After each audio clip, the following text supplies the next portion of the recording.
Good morning, नमस्कार आप सभी लोगों को। मैं प्रमोद कौशल, आप सभी का वेलकम है, स्वागत है हमारे यूट्यूब प्लेटफॉर्म सर्वोदय इंस्टीट्यूट पर। ध्यान रखेंगे, एक जीएस करंट अफेयर से जुड़ा हुआ प्लेटफॉर्म है। मैक्सिमम बच्चे जुड़ने का प्रयास करें, थोड़ा सा सभी लोग सपोर्ट भी करिए ताकि थोड़ा लोग जान जाएं, उसमें सबका भला हो जाएगा। लेकिन विद्यार्थी कहता है को रहने दो, कोई प्लेटफॉर्म है तो हम किसी क्यों बताएं ना। वो भी जान जाएगा तो बढ़िया पढ़ने लगेगा। तो मतलब अच्छा बुरा पढ़ने नहीं, सभी जो पढ़ाते होंगे, जो भी टीचर पढ़ाते हैं अपना तो फिर बेस्ट ही देते हैं। फिर बात वही है कि भले कोई आईएएस टॉपर रहा हो बट जमीन पे काम नहीं कर पा रहा तो काहे का टॉपर, क्या मतलब उसके टॉपर होने का। हो सकता है कोई टॉपर ना रहा हो, लो रैंक लेके आया हो, जमीन पे वो काम कर रहा हो कि उसको डिस्ट्रिक्ट याद कर रहा हो। तो ये अपनी अपनी सबकी क्वालिटी होती है, जरूरी नहीं कि हर आईएएस में पब्लिक डील करने की क्वालिटी भी हो। तो सबका अपना अपना स्टैंडर्ड है पढ़ाने का, काम करने का। 26 मई की न्यूज है जो 27 मई की मॉर्निंग मिलेगी। हाल ही में माउंट एवरेस्ट पर चढ़ने वाली पहली भारतीय दृष्टि बाधित महिला कौन सी बन गई? अच्छा क्वेश्चन है ये ध्यान रखेंगे। तो इसका राइट आंसर क्या हो जाएगा? इसका राइट आंसर जो है वो है छोंजिन आंगमो। ठीक है, अब बताते हैं कौन है ना। ये क्वेश्चन पढ़ लिया आपने, आइए इनके बारे में मिलते हैं।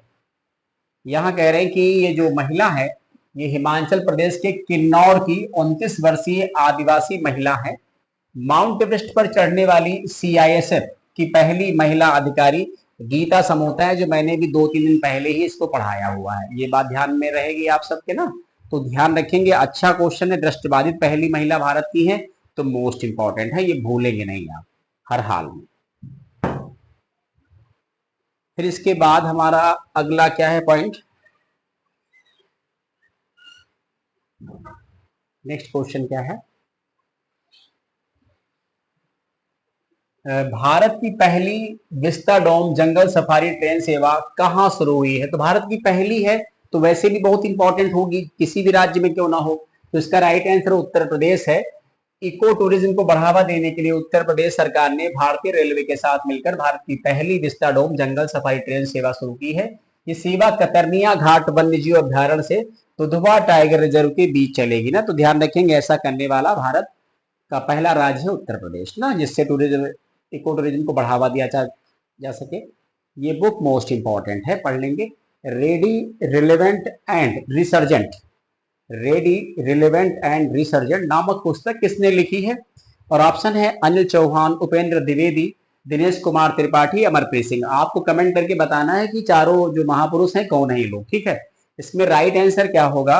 राइट आंसर है अनिल चौहान। इसमें इन्होंने सेना के बारे में, उनकी जो स्ट्रेटजी, पॉलिसी क्या क्या कैसे रहता उसके बारे में इन्होंने बुक में मेंशन किया हुआ है, बताया है।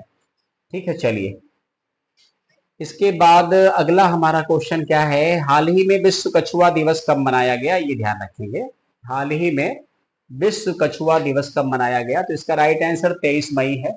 विश्व कछुआ दिवस यानी टर्टल, वर्ल्ड टर्टल 2000 से मनाना शुरू किया गया है। इसका थीम क्या है? Dancing turtles rock. Uttar Pradesh सरकार प्रदेश का पहला कछुआ संरक्षण जो रिजर्व है वो गोंडा जिले में स्थापित करेगा, ये ध्यान रखेंगे हम लोग ना। चलिए इसके बाद अगला क्वेश्चन हमारा क्या है? हाल ही में प्रधानमंत्री नरेंद्र मोदी ने 103 अमृत स्टेशनों का उद्घाटन किया। ये अमृत स्टेशन, भारत स्टेशन, ये अमृत भारत स्टेशन योजना कब शुरू की गई थी? एक स्कीम शुरू की गई थी कि जो हमारे पुराने रेलवे स्टेशन का कायाकल्प कैसे किया जाए, कैसे उनको मॉडर्नाइजेशन किया जाए। बड़े पुराने हैं, कुर्सी बेंचे भी सही नहीं है, कुछ दीवारें भी गड़बड़ हैं, उनकी साफ सफाई भी नहीं हुई, तो उनको बिल्कुल मॉडर्नाइजेशन कर दिया जाए। तो ये पूछा गया कि अमृत भारत स्टेशन जो योजना है ये कब लॉन्च की गई थी? तो इसका आंसर है 2023। ध्यान रखेंगे, ये 2023 की स्कीम है।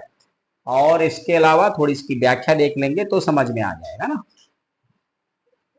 व्याख्या है कि अमृत भारत स्टेशन योजना इस रेलवे मंत्रालय ने फरवरी 2023 में शुरू किया था। इसके अंतर्गत देश भर में 1309 स्टेशनों का पुनर्विकास करना यानी आधुनिकीकरण किया जाना था।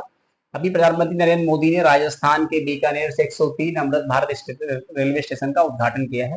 2024 में प्रधानमंत्री नरेंद्र मोदी ने सिक्किम के पहले रेलवे स्टेशन रंगपो, ये मोस्ट इंपॉर्टेंट क्वेश्चन है कि सिक्किम राज्य में रेलवे स्टेशन नहीं है, रेलवे का विस्तार नहीं है, उसकी आधारशिला रखी है रंगपो में। ध्यान रखना, ये भी क्वेश्चन इंपॉर्टेंट है ना।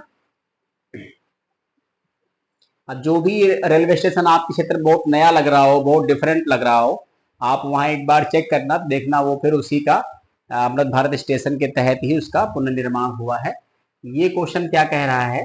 कह रहा है कि हाल ही में न्यायिक सेवा में नियुक्ति के लिए सुप्रीम कोर्ट द्वारा न्यूनतम कितने वर्षों के प्रैक्टिस को अनिवार्य कर दिया गया?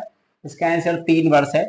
ये नियम सुप्रीम कोर्ट में 2002 से पहले लागू था, लेकिन 2002 में न्यायमूर्ति शेट्टी आयोग के रिकमेंडेशन पर इसे हटा दिया गया था, फिर से शुरू कर दिया गया है ना। इसके बाद हमारा अगला क्वेश्चन क्या है?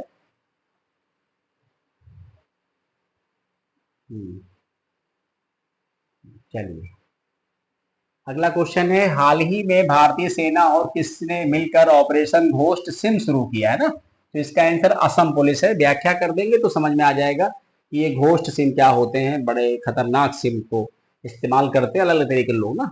तो अभी इंडियन आर्मी की गजराज मिलिट्री इंटेलिजेंस और असम पुलिस ने मिलकर ऑपरेशन घोस्ट सिम को लॉन्च किया है। इसका उद्देश्य फेक सिम कार्ड के रैकेट को पकड़ना, जो कि साइबर क्रिमिनल और टेररिस्ट से सीधे मिले हुए थे।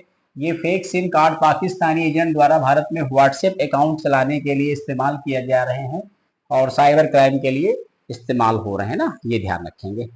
चलिए, इसके आगे देखते हैं पॉइंट। ये भी क्वेश्चन अच्छा है। कह रहे हैं कि हाल ही में चर्चा में रहा चागोस द्वीप कहाँ पर स्थित है? तो इसका राइट आंसर हो जाएगा हिंद महासागर।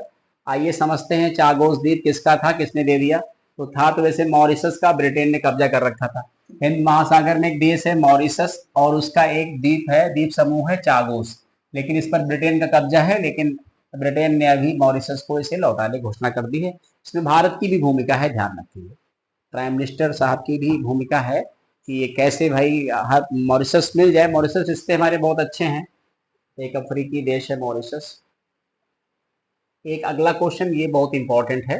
कह रहे हैं कि अंतरराष्ट्रीय मुद्रा कोष के अनुसार भारत की जीडीपी विश्व में कौन से नंबर पर आ गई है? और इसका राइट आंसर हो जाएगा चौथे नंबर पे आ गई ना। बहुत अच्छा क्वेश्चन है, एग्जाम के लिए ध्यान से पढ़ लेंगे। ये देखिए लिखा है कि नीति आयोग के मुख्य कार्यपालक अधिकारी सीईओ वीवी आर सुब्रमण्यम ने कहा कि भारत जापान को पीछे छोड़कर दुनिया की चौथी सबसे बड़ी अर्थव्यवस्था बन गया है।